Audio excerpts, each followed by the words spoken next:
Well, hello and good morning, everyone. My name is Lavinia Griffin-Trog, and I'm your instructor for this second half of your course on post-secondary transition. I really wish I could see you all in person or at least live virtually, but the recordings are going to have to do. But I just wanted to give you a quick little introduction to sort of all things transition planning for students with disabilities and also be able to introduce myself. So I'll go ahead and start with that.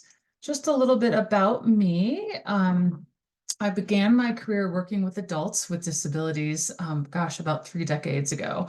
So now you can guess how old I am. But then after that, I really loved working with adults with disabilities. I worked in a community setting, supporting individuals with complex needs in community settings where they were living in supported apartments here in Park City, where I live.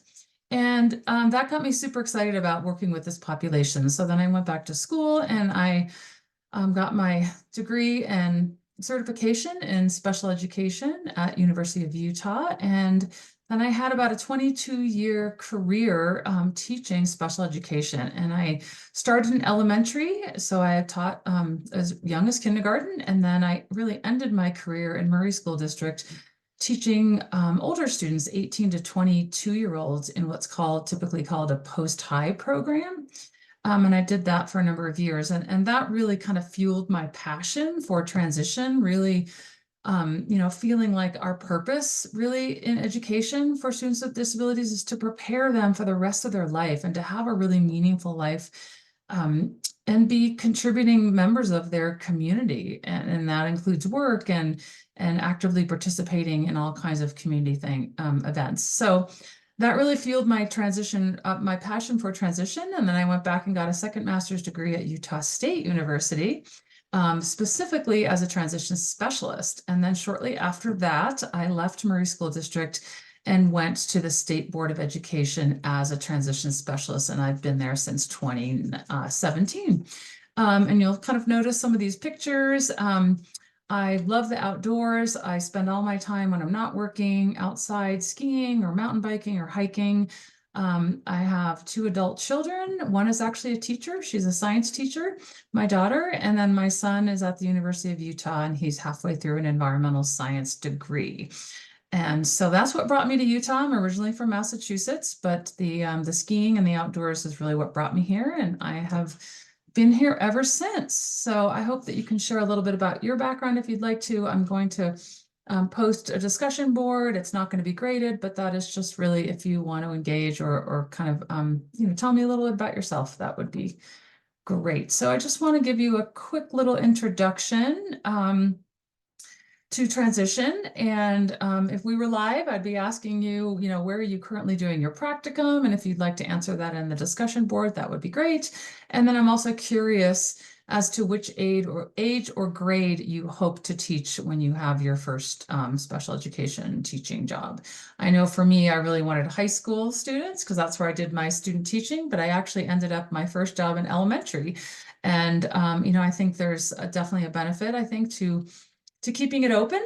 You might be surprised. You might think you want to teach one age group and you might find that, a different age group is a better fit for you. So that's something you'll probably be figuring out as you go on in your career.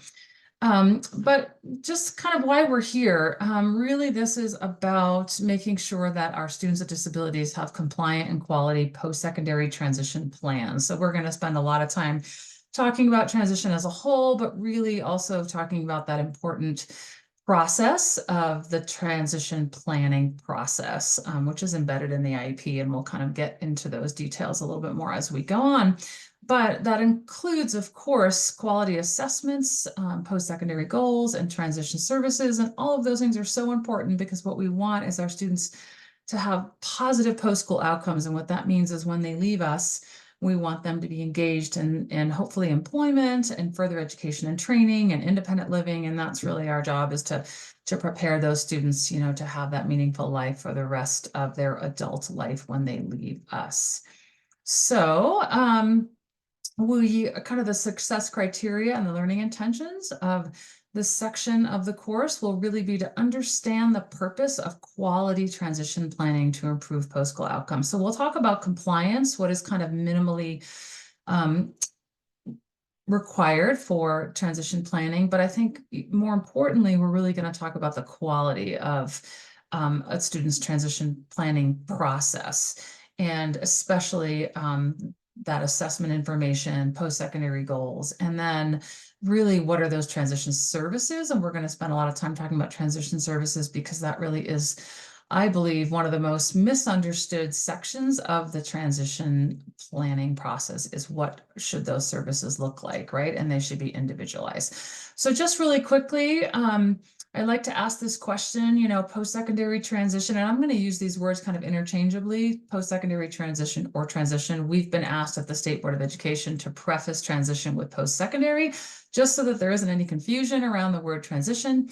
But it is just, a word. It's 1.5 pages in a student's IEP, but it is so much more than that. It really encompasses a lot. And so I'd like to kind of ask folks, when you hear the word transition or post-secondary transition planning, what pops into your mind? What kinds of concepts, what kinds of, words come to your mind? So think about that for a second, maybe jot it down on paper if that's helpful to you. Pause this video if you need to. And let's see if what you came up with is kind of matches the list that I'll present to you. And certainly this is not an end-all be-all list by any means. But first and foremost, and sometimes we overlook this used to be last on my list and now it's first, is how important, we can't stress enough how important it is to really teach and allow for opportunities for practice around that self-determination and self-advocacy skills for students with disabilities. I think sometimes we're in the helping field. Sometimes parents can be super protective and special ed teachers do a lot for students, but we sometimes miss this key important piece that if students don't have some self-advocacy and self-determination skills throughout their high school career or even earlier, it really does them a disservice when they leave, when they have to have some of those skills in college and in the workplace. So this is a huge part of transition. Another piece, and we can get into the language of the law, but really transition is really about discovering a student's strengths, their preferences, their interests, and their needs, and not just academic needs, but those needs that are really around transition. So anticipating what it is they're going to, the skills and the knowledge and the practice they're going to need before they get to those post-school settings. So we also just really want to build on a student's strengths and preferences. I think so often students with disabilities, when they're in school, they might have deficits and academic struggles, but we really want to kind of flip that around when it comes to transition and start to really look at what are those unique talents, strengths, and preferences so that we can help that student plan for the future and really match, I think, their talents and their needs and their strengths and interests to, careers, settings that they are at their best in. So remember SPINS as a takeaway here, because that's going to be something I think that will be helpful to you throughout your career, and especially when you are writing transition plans for students. And planning a meaningful life after high school. So maybe you thought about, what is transition? It's writing a plan, and it's those post-secondary goals. So it's those big future goals, but then it's breaking that down to, what does the student have to work on this school year to help get them closer to those post-secondary goals? What kinds of services do they need so that they're successful reaching those goals? So the planning part's really important, obviously. I think we also need to take into consideration that the change for students and families is often really difficult, right? Like the school setting is so different than the college setting or employment or community settings. When school goes away, there's not as many supports, and it's a huge change, and students can be pretty nervous about that. And I would say families, especially parents, are really anxious about this process. So we need to keep that in mind too.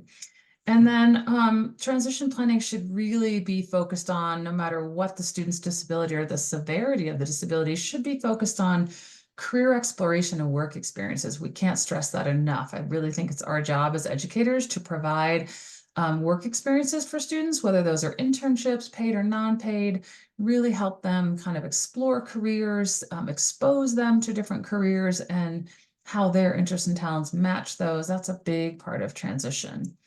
And then, of course, adult living skills. And sometimes we think of this as only for students with complex needs, but that's not true. A lot of students with, more mild, moderate disabilities are leaving school with a diploma, but they don't necessarily have those adult living skills that are going to successfully prepare them for those post-school settings, right? Those are important. And then instruction and experiences that the sport supports a student's post-school goals. So it's really important that we really hone in, I think, on what kind of experiences and instruction targeted specifically, individually to the student, do they need so that they can be successful when they get out of school, because the demands are just so different. And then last but certainly not least, interagency collaboration is also a large part of post-secondary transition. We have to remember that it is our school's job to start to collaborate and work closely with these outside agencies. So there's a seamless transition between school and adult life and adult services. So, what I mean by that is it is really difficult for families and students to navigate some of these adult services after they leave high school. So if we introduce and start working with these adult agencies while the student's in high school, it is much easier for the student and for the family to kind of then have an understanding of how these other agencies work. They've been working with these individual representatives from the different agencies while they're in high school, and it's a much easier transition. So that's something we definitely want to incorporate into our transition planning, is that interagency collaboration. So what does life look like for your students after high school? So you may or may not be working with students that are transition age. And maybe you have some personal experience. Maybe you have a sibling or someone in your family that has a significant disability or a disability, any disability. And I'm just throwing out the question, what does their life look like after high school? In some situations, we have students that leave school and then they're not really engaged in a whole lot. So we always, I think, have to sort of think about their future and then work backwards. And as part of this, I really believe that we have to set high expectations, and that should include employment, even for our students with complex needs. We may not know exactly what that employment looks like if the student has some really significant challenges, but we don't want to ever give up on students. We don't ever want to write off employment as being an option for a student. And I think parents kind of look to us as professionals as to what's possible. So we definitely don't want to close any doors. And employment really, and further education, also college or other programs for students, really should be the expectation, not the exception. So beginning with the end in mind. So I love that concept of backwards planning. So even if the student's in 8th grade, let's try to think about what their future could look like, and then we backwards plan as to what is needed in terms of all of the skills and knowledge they need to get there. I'm going to stop there because I don't want to overwhelm you all, and then we'll continue next week with a little bit more on this topic. So I hope you have found this helpful as kind of setting the stage for transition, and I will see you all next week. Thanks.